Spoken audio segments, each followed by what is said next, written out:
Class 11th के सभी विद्यार्थी ध्यान दें, जो आपका भौतिक शास्त्र अर्थात फिजिक्स का 23 मार्च के दिन पेपर है उसका फुल सॉल्यूशन आज के इस वीडियो में हम देखने वाले हैं। तो सबसे पहला जो प्रश्न है वह है सही उत्तर चुनकर लिखिए अर्थात सही विकल्प है। 7 नंबर के रहेंगे।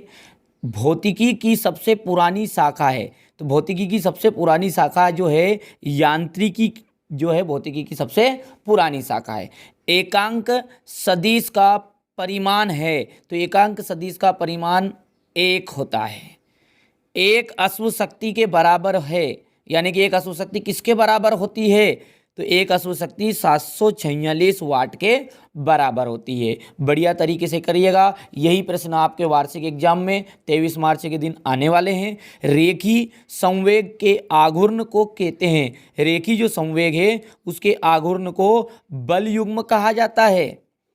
प्रकाश वर्ष का मात्रक है, जो प्रकाश वर्ष किसका मात्रक है, तो जो प्रकाश वर्ष है वह दूरी का मात्रक है।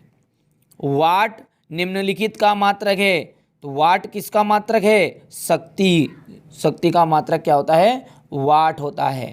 जड़त्व आघूर्ण का मात्रक होता है, मतलब जड़त्व आघूर्ण का मात्रक क्या है, तो किलोग्राम स्क्वायर अपॉन मीटर। ठीक है। क्वेश्चन नंबर 2 में आपके रिक्त स्थानों की पूर्ति करनी है।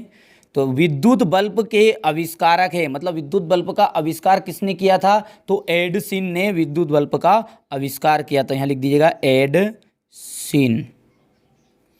एसआई पद्धति में कार्य का निरपेक्ष मात्रक है, तो कार्य का निरपेक्ष मात्रक क्या है एसआई पद्धति में, जूल।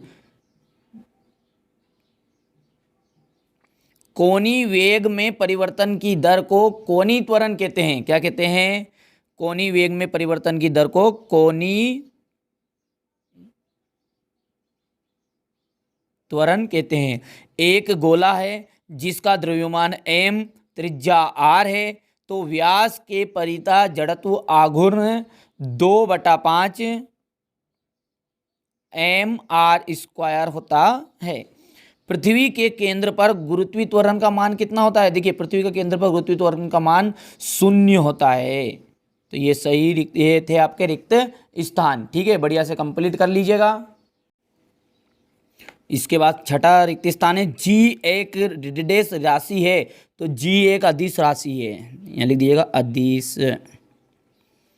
अनंत पर किसी वस्तु की स्थितिज ऊर्जा रिक्त स्थान होती है, तो ये होगी आपकी 0। चलिए क्वेश्चन नंबर 3 है एक शब्द या एक वाक्य में उत्तर। इसमें भी 7 क्वेश्चन दिए गए हैं।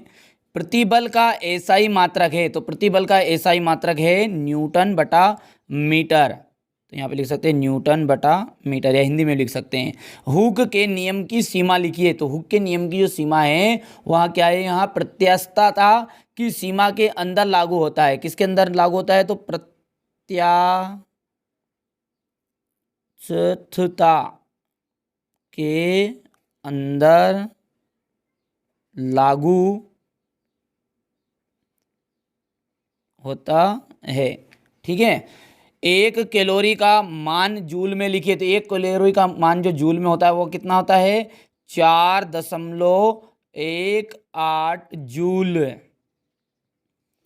परम शून्य पैमाने पर ठोस की विशिष्ट ऊष्मा कितनी होती है, तो वो भी क्या होती है, 0 ही होती है। ध्वनि तरंगों का वायु में संचरण किस प्रकार का प्रक्रम है, तो वह है रुद्धोष्म प्रक्रम, रुद्धोष्म प्रक्रम। चलिए नाभिक में स्थायित्व के लिए उत्तरदायी बल कौन सा होता है, तो वहां होता है नाभिकीय बल, नाभिकीय बल। 1 जूल कितने अर्ग के बराबर होता है, तो ये जो 1 जूल है वहां 10⁻⁷ अर्ग के बराबर होता है। अब प्रश्न क्रमांक 4 में जोड़ी है विशिष्ट ऊष्मा एस का, देखिए यहाँ से ये एफ मिल जाए, मैं नंबर भी लिख दिए हैं। पीवी का दूसरा कौन सा बनेगा, ये आरटी वाला। आवृत्ति का हो जाएगा ये ई ऑप्शन। ठीक है। और बीटा चौथे का आ जाएगा T2/T1 - T2। प्रत्यास्थ वस्तुएं इसका हो जाएगा स्टील। और प्रतिबल न्यूटन अपॉन मीटर स्क्वायर, और लास्ट में है अध्यारोपण का सिद्धांत, इसका हो जाएगा ये बी। अब जो शेष प्रश्न क्रमांक 5 से प्रश्न क्रमांक 19 तक है वहां उसका वीडियो आपको कल तक मिल जाएगा। अच्छे से कॉपी में उसका सॉल्यूशन मैं आपको उपलब्ध करवाऊंगा, आप उन्हें अच्छे से कंप्लीट कर लीजिएगा और अधिक अंक प्राप्त कर लीजिएगा। देखिए इस चैनल का मुख्य उद्देश्य यही है कि आपको अधिक से अधिक अंक प्राप्त कराया जाए, और यदि आप हमारी भावनाओं को समझते हैं तो आप चैनल को सब्सक्राइब कर लीजिएगा। अन्यथा आपको लगता है कि इस चैनल से हमारा कोई लाभ नहीं है तो आपको ऐसी आवश्यकता नहीं है कि आप चैनल को सब्सक्राइब करें, और लगता है कि इस चैनल से हमें ज़रूर फायदा होगा तो आप चैनल को सब्सक्राइब किए बिना मत जाइएगा।